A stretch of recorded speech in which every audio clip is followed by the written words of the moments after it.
Welcome to this explainer. Okay, I am absolutely thrilled to unpack today's topic with you all because we are diving straight into a totally fascinating ancient story from the epic pages of the Mahabharata. We're talking about a saga of unbelievable discipline, stunning celestial beauty, and these massive generational promises. It's called The River Goddess, The Right Thigh, and The Vow. Sounds a bit mysterious, I know, but as you'll see by the end of our time together, these three elements weave together to create literally one of the most incredible origin stories in all of ancient literature. I mean, just think about this for a second. How can a simple seeding choice alter the destiny of an entire royal bloodline? It sounds completely absurd to our modern ears, doesn't it? But I promise you, we're going to trace the direct line from a single, seemingly minor physical movement to a cascading series of fateful events that set the stage for an entire royal dynasty. Let's kick things off with Section 1, A River Goddess Proposes. So our story actually starts out in the deep wilderness with a monarch named King Pratipa. Now, the texts tell us he was a ruler who was incredibly kind to all creatures. But he wasn't sitting back on some comfortable throne. He was out there roughing it. He spent many years engaged in intense ascetic penances right at the source of the river Ganga. This is a man defined by absolute rock-solid self-control, completely immersed in his spiritual focus. He has shut out the distractions of the world.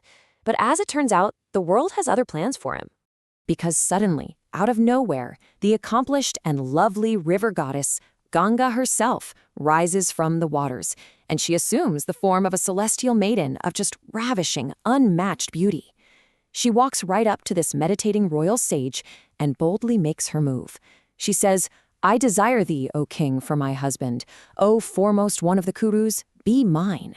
She even throws in that for him to refuse a woman coming to him of her own accord would never be applauded by the wise. Talk about putting him on the spot. It is a sudden, intense, and incredibly direct proposal from a divine being.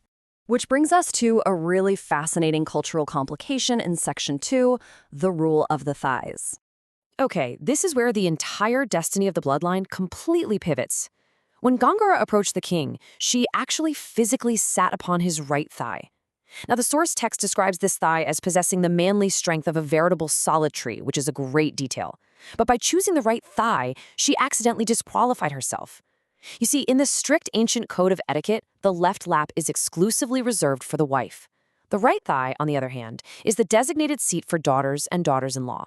So by sitting on the right, she has structurally cast herself in the role of a daughter, not a spouse. And King Pratipa, he is definitely not a guy who bends the rules. He's bound by these incredibly strict ascetic vows. So he replies to her super plainly, "Moved by lust, I never go in into others' wives or women that are not of my order. This indeed is my virtuous vow." He tells her straight up that if he breaks his vow, sin will completely overwhelm and kill him. But he's also a diplomat. Actually, scratch that. It's more like a brilliant compromise. Since she sat on the seat of the daughter-in-law, he tells her he can't enjoy her as an object of desire, but he will accept her for his future son. She will be his daughter-in-law. Moving right along to the negotiations in Section 3, the Celestial Pact. Well, a celestial being isn't just going to agree to a compromise without bringing some serious demands of her own. She agrees to unite with his son out of respect for the celebrated Bharata race, which she praises highly. And she promises she'll do good to his son, increase his happiness, and ensure he finally attains heaven through their children and his good conduct. But, and here is the real kicker, her primary condition is an incredibly strict, absolutely unbreakable rule. When she becomes the daughter-in-law, the son must never be able to judge the propriety of her acts. Whatever she does, no matter how it looks, he cannot question her. No way.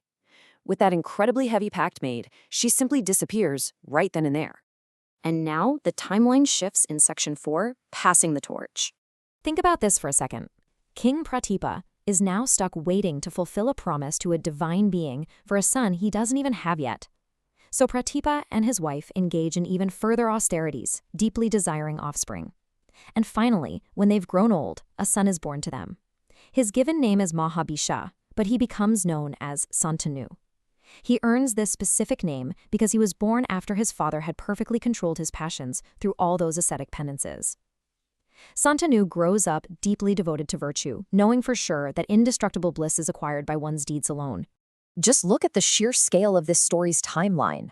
We start with the many years of Pratipa's penance, which is suddenly interrupted by that fateful one day of Ganga's proposal.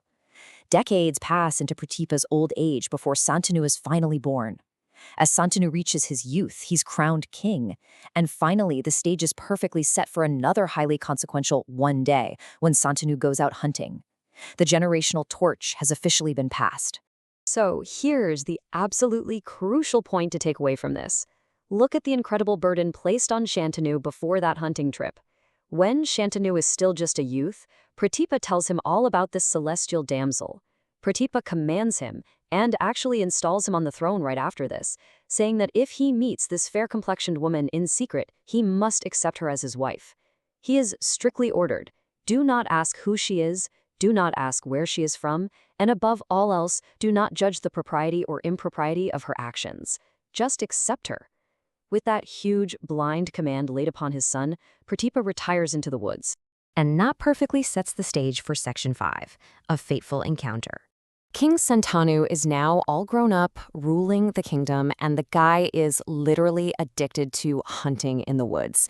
He's described as being endued with great intelligence and equal to the god Indra himself in splendor. So one day, he's wandering along the banks of the Ganges, slaying deer and buffaloes. He enters this mystical region frequented by celestial beings known as siddhas and shadanas. And suddenly, boom, he stumbles right upon her, a maiden of blazing beauty like the goddess Shri herself. The text goes out of its way to note her pearly teeth, her celestial ornaments, and garments as fine as the filaments of a lotus. The impact on Santanu is immediate and intensely physical. The source says his raptures produced instant horripilation, which is basically a really fancy ancient way of saying he gets massive goosebumps. He just stares at her, drinking in her charms, completely mesmerized. And she, in turn, is moved by his blazing splendor and longs to gaze upon him. Totally overcome with emotion, Santanu approaches her and speaks softly. Be thou a goddess or the daughter of a Danava. Be thou of the race of the Gandharvas or Apsaras. Be thou of the Yakshas or the Nagas. Or be thou of human origin, O thou of celestial beauty, I solicit thee to be my wife. I mean, it is just a desperate, beautiful plea. But what's truly dramatic here is the irony of it all. Santanu is proposing out of sheer, overwhelming passion, completely unaware in this moment that he is mechanically fulfilling his father's bizarre ancient prophecy from decades ago. So, what does this all mean for our story? Well, it leaves us with one massive question to wrap up today's explainer. When a marriage is built from the very start on a rigid pact of blind obedience, a vow that a husband must never, ever judge or question the propriety of his wife's actions, what impossible acts will Santanu be forced to witness? Seriously, what is this river goddess going to do that he is strictly forbidden to stop? It's a huge cliffhanger that sets up one of the most heartbreaking and dramatic sequences in the entire Mahabharata. Thank you so much for joining me for this explainer. I really hope it helped you grasp the profound weight of this ancient encounter. Keep exploring, and I'll catch you next time.